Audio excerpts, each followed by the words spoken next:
You need to behave as if you're at the edge of insulin resistance, and you need to change your diet so that your insulin sensitivity remains as high as possible. Welcome to the Learn Skin podcast with me, Dr. Raja. And me, Dr. Hadar, where we discuss all things skin. Join us as we delve into the art and science of skin health in today's episode. Hey, Raja, can you say the thing I told you to tell them? Of course. We are board-certified dermatologists. This podcast is meant for educational and informational purposes only and is not considered medical advice, nor does it serve as a substitute for professional care by a doctor or other qualified medical professional. All opinions shared do not express the views of Learn Health, Inc. Let's get to the good stuff. Hey, Raja, how are you today? No, that's a good question. I'm doing great. But, I've been thinking, how long do you want to live, Hadar? Is life all about how long we live or how well we live? Listen, this is not a food question, my friend. You love food. We get it. But I'm talking about just living and outside of just the food that we're eating. What do you think? Well, my answer is as long as you can eat, digest, and enjoy your food, it's definitely worth living. Always about the food, my friend. Always back. Listen, I absolutely agree with you. The topic of longevity has really taken over medicine like a storm, like a tsunami of interest, books, podcasts, news. But the question is, where is the data and how do we go about this responsibly? And, like everything we do here in this program, it's always good to bring a different perspective. What do you say? I say let's do it. And we've got an expert. Boy, do we have an expert. We have a Renaissance woman, Renaissance physician. Dr. Doris Day is a board-certified dermatologist, but I will tell you, she speaks a lot about longevity. And obviously there's longevity of the skin, but there's also general approaches to just what does it mean to have longevity and how can we approach that. Now, she's pretty experienced. She is practicing at Doris Day, MD, and she's in New York, and she's a clinical professor of dermatology at NYU Medical Center. Of course, there are no slouches out there. She's probably got a lot of clinical experience with all kinds of ethnicities and backgrounds. But we are super excited to talk to you, Doris, because now we're talking way beyond any one field, isn't it? We're going to the big kahuna here, longevity in general. Absolutely. Thanks so much for having me. I'm really excited to talk to you. And longevity is my passion. And I really got this from my dad because from when I was a little girl, he was also a physician and he practiced holistic medicine as an anesthesiologist. And also, he used to hypnotize his patients before he put them under and often found that he needed less anesthesia and they weren't sick on the other side. So he looked for ways to amplify what Western medicine could do with holistic methods and always told me from a young age that we should all die young at an old age. And that was his journey into longevity. And he lived it by the foods he ate, by the way we cooked at home, even the timing of when we ate. We always intermittent fasted. And because he was an anesthesiologist, he used to go pre-round and he would see his patients in the evening. Back then, they were all hospitalized the night before surgery. So he would eat early and we weren't allowed to eat after that. So I think so much of what we talk about now in longevity and the lifestyle factors are things that we've known for centuries, but now we're starting to find the science behind it and understand how it affects us at a molecular level. And we're able to quantify it and put data to it so that it makes more sense. Perhaps we can start maybe in the beginning because one thing that fascinates me is talking about longevity right now in this moment in time in kind of human history is rather interesting because up until this moment in time, we have noticed that our lifespan is really dramatically increased. Just over the last 100 or 200 years, with the advent of modern medicine, we really were able to push this. And by the way, I don't mean medications. I mean many other interventions. Vaccines are just a little part of it. Even safety in the workplace, good sewage systems, all these really clean water, all this stuff really made us live longer. And now we seem to have hit a plateau. And in fact, it seems like more and more the environment now is going against us. The type of food we eat, the air we breathe, everything that I would call the exposome is really hitting us hard. And in a way, that is a challenge that our ancestors didn't really have to deal with. They have other things to deal with, right? But how do you approach now this question in this time when we are dealing with an exposome that's really coming after us? And at the same time, we have a vast amount of knowledge. It's a matter of helping people to understand what we have control over. What my observation over the past 25, 30 years of practicing medicine from medical school on is that all we do now is we become drug pushers, really. And I kept saying, one day we're all just going to die of a side effect because you take a medicine and then you have a side effect from it, then they give you something else. Like just take it for hair. Now they give oral minoxidil for everybody with hair loss. And yeah, people grow hair, but then they grow too much hair where they don't want it. So they give them spironolactone for that, which is another medicine that's also used for blood pressure. And if blood pressure isn't your issue, you're treating one side effect with another. Well, these affect your blood pressure, they affect libido, they can cause pericardial effusions, peripheral edema, all these other problems that now need other medicines to try to fix. So we're creating chronic illness by trying to prevent other illnesses instead of saying what in our environment. Do we look at the gut? Do we look at the brain? Do we look at how much sun exposure we're getting? Do we look at our stress levels, how we're sleeping, how we take care of ourselves, how we exercise? And all of those things can make a big difference in your hormone levels, in your hair growth, in your whole every single element of your life. And one of the things I love about being a dermatologist is that when somebody comes in with a complaint about their skin, they care about how they look. And a lot of times, what they see in their skin has a much deeper effect in their body. And when I can help them address that, I know their skin will not just get better because I'm not just prescribing them a medicine, I'm helping them understand the underlying factor. Let's say it's rosacea, they have redness. Well, when you look at the triggers of rosacea, it's stress, alcohol, extremes in temperature, there's so many elements of it that are in the environment. It's what you put in your body that affects it. So when I make their rosacea better, I'm not just saying use these creams. I talk to them about all those other elements and how we can help manage those. And what happens is they often need less medicine, sometimes no medicine, and they get better and they stay better. So as a dermatologist, it's my entry point to the whole body, and it's visual, and it has an impact because people want to do what I tell them, and they understand because they want to see the difference and they want it to last. So they're highly motivated to be compliant and to follow. And as much as possible, I try to stay away from medications and drugs, use them when I have to, but minimize the use and help people not just look better, but actually be better.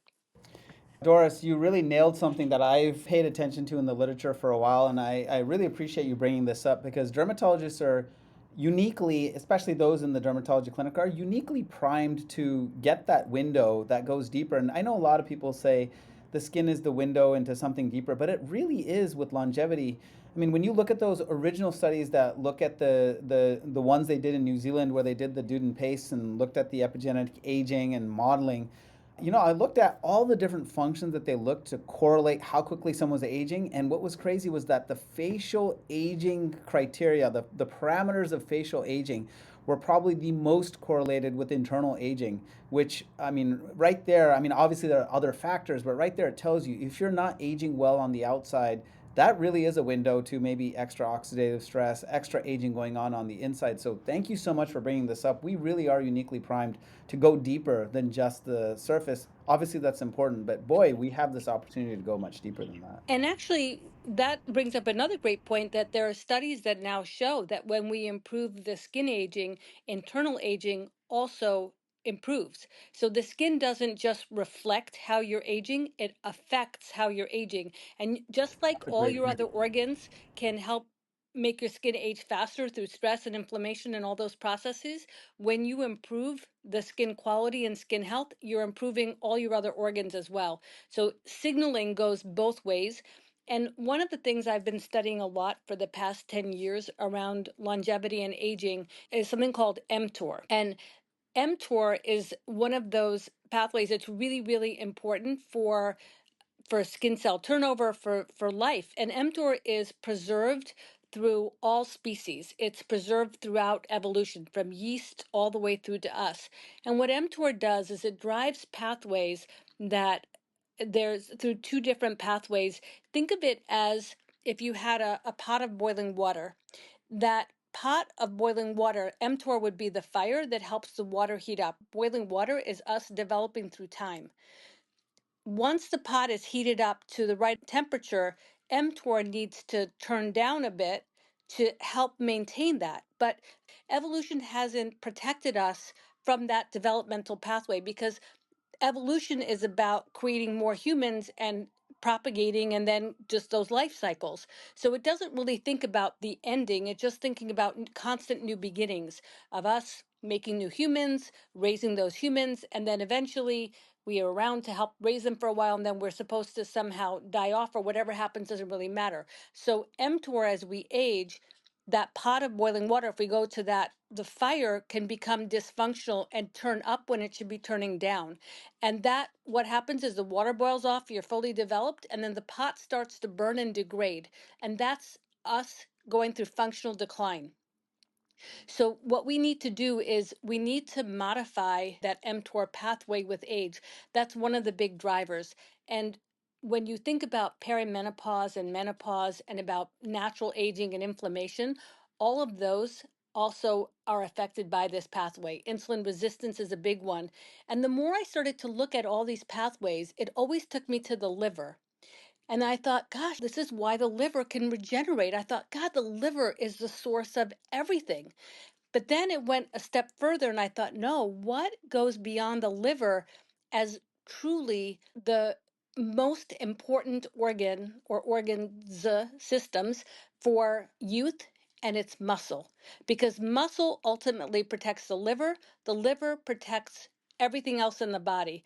So to me, those two pathways and then leading to mTOR are your path to longevity. If everybody just does one thing of resistance training and building muscle and supporting muscle, they're going to help support their insulin resistance and glucose balance, which is going to protect the liver from fatty liver at a young age. And that's going to help with processing all the toxins that come through the body.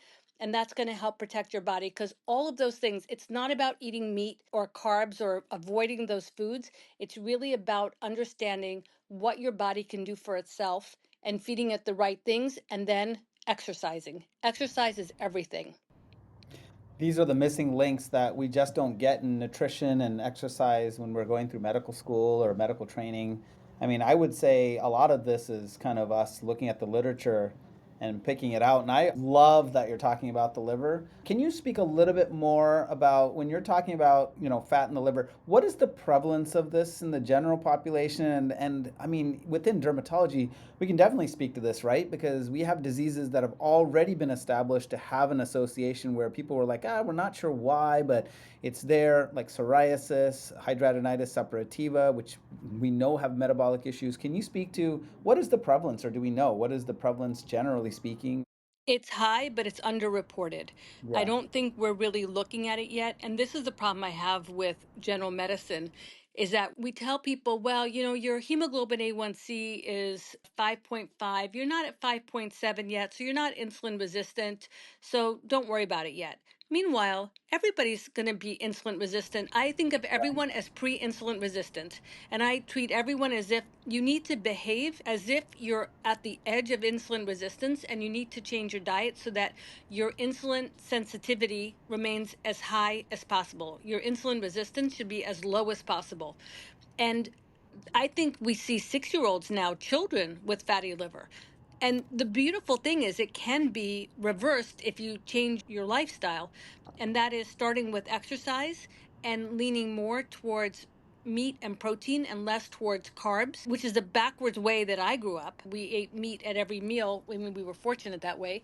And he believed in red meat. But as he got older, he actually went the other way and said, never eat eggs because they have cholesterol.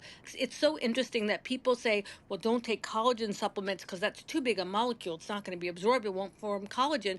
Meanwhile, cholesterol is a big molecule. It's hard to absorb cholesterol and have it be cholesterol in the body. Cholesterol is from the liver, and it's made from eating carbs that your liver will then process. So if you want to lower your cholesterol, eat less carbs, and don't worry about the cholesterol in the food so much as what your body is making from the food you're putting into it. It's a process of learning. So yeah, and all of this drives inflammation, which can turn on, and all of that then drives leaky gut. And leaky gut, then we talk about the gut biome, and leaky gut leads to the inflammation. And one of my the smartest people I've ever spoken with. Sadly, he passed away from metastatic prostate cancer, but Dr. Haynes Ely was a dermatologist, and he published an article saying, is psoriasis a bowel disease? And he believed that if you could fix leaky gut, you could cure, and he used the word cure. And I've had a few patients who we did cure of psoriasis by just changing their diet and affecting leaky gut. And maybe it's not cured because psoriasis is genetic, but it was in long-term remission, their psoriasis, and they were covered in it on no meds, just making small changes in the diet. So the changes in the diet were avoiding spices, anything hot on the tongue, taking duozyme, which is a bile acid, which helped with digestion, and quercetin. And there were a couple of other things, but those were the main ones. And it worked. I had a patient who nothing helped her, and we did that, and it was biopsy proven psoriasis. And we did that, and she is now still in remission, even though now, and you had to give up alcohol.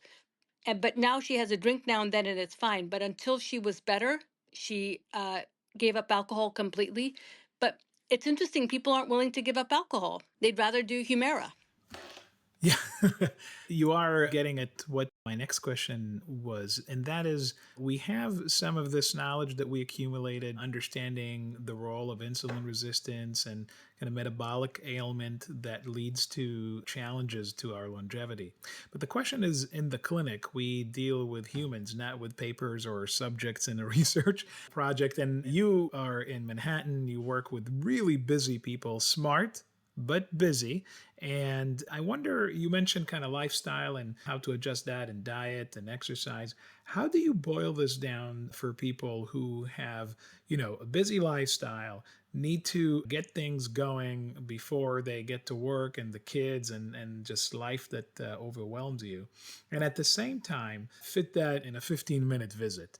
So can you maybe help some of the clinicians who are listening to us to understand what is your strategy on doing that? Mine is to study really, really hard. So the more I know about longevity science, and the more I understand what it is I'm trying to convey to my patients, the easier I'll be able to convey it. So I have to know it so well that I can explain it easily. And when you practice, you see, well, when I say it this way, you get eyes glossed over. When I say it this way, I reach them. And then you start honing your conversation and how you say things. So I used to tell people, don't go in the sun. Your older self is sitting here saying, please use sun protection. Doesn't do anything. A tan today is a wrinkle tomorrow. Meh, I can live with that. But when I started to say to my 20-year-old, nothing looks more beautiful in your 50s than sun protection in your 20s, everybody said, oh, wait, I get that. And they started to listen and they started to do it. And then I could reach them. So you have to find that thread, that hook. Everything is with a hook. I was a journalist before I was a doctor. And it's always the article that you read, like, oh, I want to read more about that. So you have to find your hook. And different patients will have different hooks. But as you get to know them, you put out the bait and you find what resonates with them. And that comes from listening to your patient.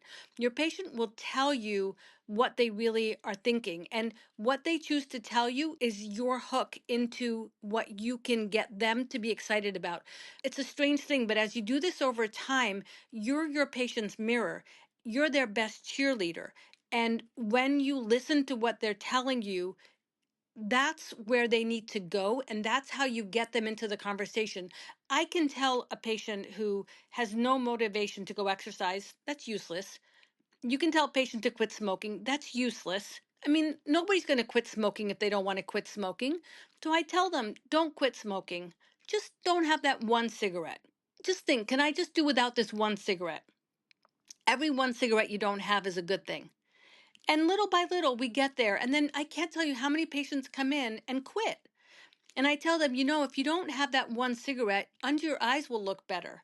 Your skin quality will look better. You give them what they can visualize and see, and you teach them to see it. They appreciate it. They start to see it, and they believe you because we have power with our white coat and with that doctor title. We have to be careful how we use it, not to lecture or preach to them, but cheerlead them, see their beauty, give them what they have that they have going for them, encourage them, but support them. And they really do appreciate it and they love to go there. They want to make us proud. Absolutely. And really, I appreciate what you're saying, Doris. Spoken like a really seasoned clinician, kind of honing your craft on how you tell the story of the disease and how you paint the picture of the therapy is really something that I myself try to do every day in clinic. It's that's why I guess the cliche is that it's the practice of medicine, right? Exactly. And the art of medicine, right? Right. And so I want to ask you how you do this with exercise because I think of all the lifestyle, modification, something that is really easy to quantify. I think that the data on this is really something that we can hang our hat on as opposed to, the dietary literature is really tainted with a lot of different retrospective biases. Here, it's something that's really you can quantify, you can measure. So the data there, I think, in my humble opinion, is a little stronger. My question to you is this: what do you use to really motivate your patients, and how do you select what kind of exercise for which patient? Well, I tell them that there's studies that show, so people come in, they have crepey skin on their arms, they don't like it. I go through all the things we can do and how much it costs, and I say, this is costly. But there's studies that show that if you do resistance training, it directly helps collagen production in your skin. So it's not just that if you build a muscle in your arm, it'll stretch the skin and make it look less crepey. Nope, it'll actually help the quality of your skin. You're going to do these other things as well, but this is how we work together, and they get motivated. And I tell them, just get a 5 pound weight. You're watching TV, just do several reps. When you're sitting after eating, flex and point your feet. That's a form of exercise. It's something. And actually, I wore a continuous glucose monitor for a while, and I was sitting at a meeting, and I don't usually eat dessert, but I ate dessert because I was at a meeting for 12 hours and I felt like I needed this extra little treat. And then I'm watching my sugar go up. The numbers going up, up, up. So I start flexing and pointing my toes, and then I watch immediately it starts going down, down, down. So if you want to manage your sugar spikes after eating food, after any meal, you're not going to go for a walk, just flex and point your feet. Or I got these grips, so I have Uh-huh, them at uh-huh. my desk, and when I sit at my desk, I just do reps of those. You can sneak exercise in. If you can do 10 to 20 minutes, any app, there's so many YouTube things, get 5 pound, 10 pound weights, some bands, and do 10 minutes, 15 minutes at a time. I tell them, do you know, a half an hour is a sitcom? Who doesn't have a half an hour? I have my Peloton at home, but you can ride a bike, you can walk. Moving is better than not moving. I'll take any exercise you do. So people start to do little by little, they start to build up. You need to expend energy to get energy. The only way you're going to have more energy is if you use energy. That's how you build energy. And every patient I speak with can do something, some of them more than others. And listen, I'm a work in progress. I need to lift more weights. I keep on saying, this is my year. I'm going to lift heavier weights, but I do what I can too. I'm human like everybody else, and I can always do better. Oh, that's so true, Doris. I mean, I keep saying this is my year. I'm going to walk an extra time around the block, and sure, I do a little bit more in the evenings, and I keep getting better at it. But Yeah. I get in there for the weight training, but I got to do a little bit of this zone two after dinner, so that I don't have the blood glucose hanging around and turning into fat in the liver. Yep. Just flex So, and point your feet. That if that's better than nothing. That's like walking without walking. But now I walk to and from work every day, so it's 2.5 miles each way. So I've been doing that for years with my husband. But now I started wearing a 12 pound weighted vest when I walk. I don't know if I can do that all summer because it's going to be too hot. But in the Right. wintertime, I've added a 12 pound weighted vest. And then I give it to my staff to say, hey, can you put this down for me? Just because they're so young. And they're like, whoa, this is heavy. And then I feel really good. And may I add, don't ever give up on that dessert. It's I really know. useful. I think it's really interesting how you kind of find those little ways to have your patients have the exercise regimen kind of built into that. What about the diet component? You mentioned do's and don'ts, but how do you incorporate that advice into a visit? Well, I talk about probiotics, and there's some that I like. Pendulum Health, I think they have some good probiotics. One is a GLP-1, the other is Akkermansia, which helps with the gut lining. So I recommend some probiotics, and then I just explain to them about what I think is important. So I go through a few supplements, but my thinking is a supplement and food is meant to support a healthy lifestyle, that you can't cheat your way or supplement your way to good health. You have to put in the work around it as well. And I think you don't have to be perfect. Like to your point about dessert, it's not about not ever having dessert, but it's about making sure that you get the good stuff, the high antioxidants. So we talk about fruits and vegetables in season, and you don't have to be perfect. You just have to be good most of the time. And everyone's going to have their on and off days. Like my weakness is junk food. I like chips because growing up, it was always special when we had company. The kids were allowed to have the chips after the guests were done with them and went off to dinner. Yeah. So it's But like, don't touch it. Don't take from the guest plate, right? Don't touch it. exactly. But as soon as they were done, we went to clean up and we would go get all the chips and sit and watch TV, which we weren't allowed to do otherwise either. And it was like, so in my mind, it's like a special thing. But I limit it. I make a portion control. I put it in a bowl and I can have it on my Friday night. That's my thing. Instead of alcohol, I'll have my little bowl of chips and watch a movie and I'm happy. So you make it a special event and we can celebrate food. It is hard. I'm in New York. Food is expensive. Everything is expensive. It's hard, but it can be done with effort and with good planning. So having more protein, like eggs in the morning, is a good idea. Having nuts every day is a good idea. A Brazil nut high in selenium. My dad would say every day you should have 6 walnuts because walnuts are high in essential fatty acids. But he said only 6 because they're very high in calories, so that's enough. 24 almonds, I guess this is about an ounce, and an avocado. Those were his essentials for every day, and he would say you should have something green at every meal. Now, it's not really hard to have 6 walnuts, 24 almonds, and half an avocado or a whole avocado in a day. And just there alone, you're getting healthy fats, you're getting great omegas, and you're having the sensation of crunch. And when you eat food with some fat in it, you actually feel full. So my breakfast is some cottage cheese with a little bit of kefir and some yogurt, and then I add a few raisins and the walnuts to it and some frozen blueberries. That's not expensive, it's not hard to make, it's high in protein, has antioxidants, and has omega 3s, and it's incredibly filling, and that lasts me till lunch. And then I try to always skip dinner. That's my thing is I'm not a dinner eater. So my last meal is at about 1 o'clock or 2 o'clock. And there's always an exception if I'm going out, I'll have dinner. I'm not Yeah. militant about it, but you can make it hard or you can make it easy. And if you're a foodie, it's going to be harder, right? And more expensive. But I'm not necessarily a foodie. I'm happy to have that same breakfast every single day.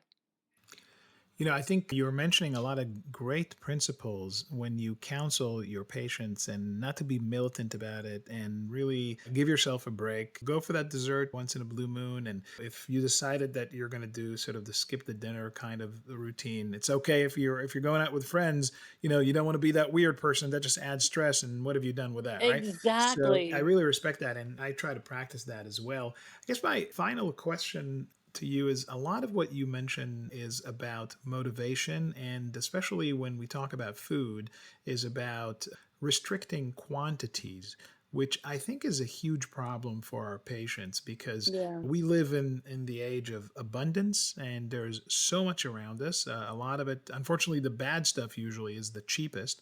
How do you coach them about serving sizes or portion control, limiting the amount of calories you intake, however you phrase it for them? What is your kind of approach when you talk to patients?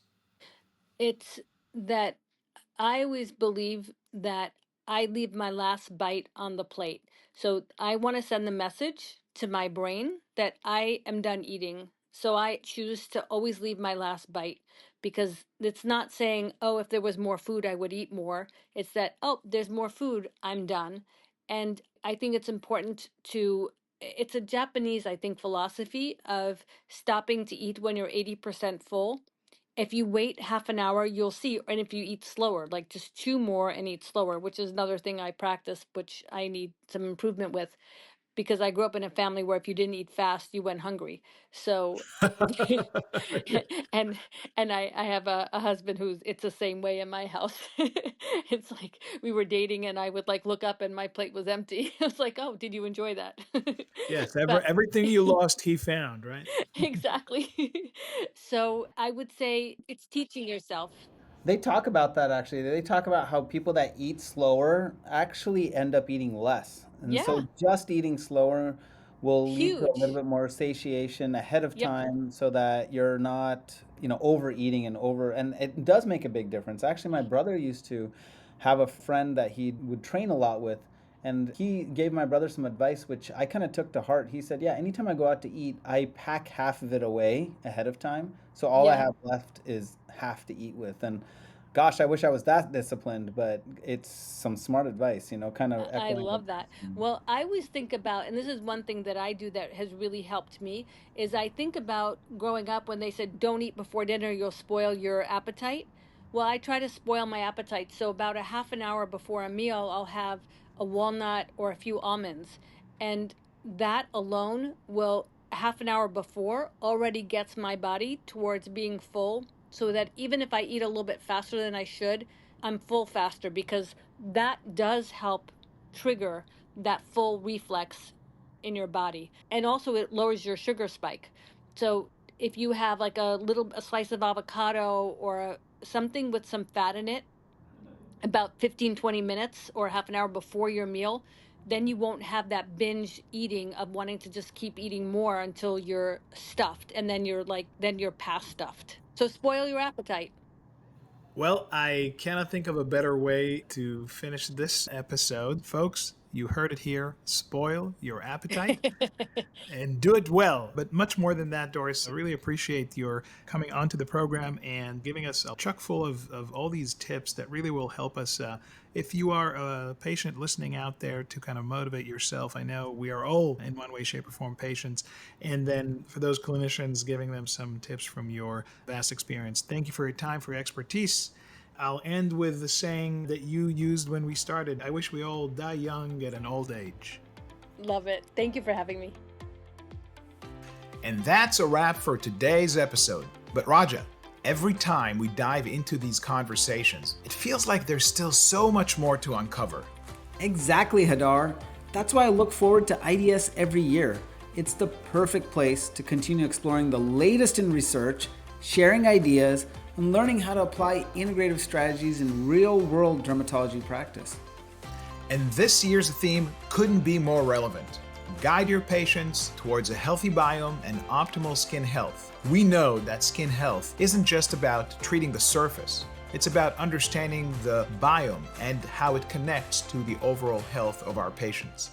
And that's exactly what we'll be tackling at the 8th Integrative Dermatology Symposium happening August 21st through the 24th at the Westin La Paloma Resort and Spa in Tucson, Arizona.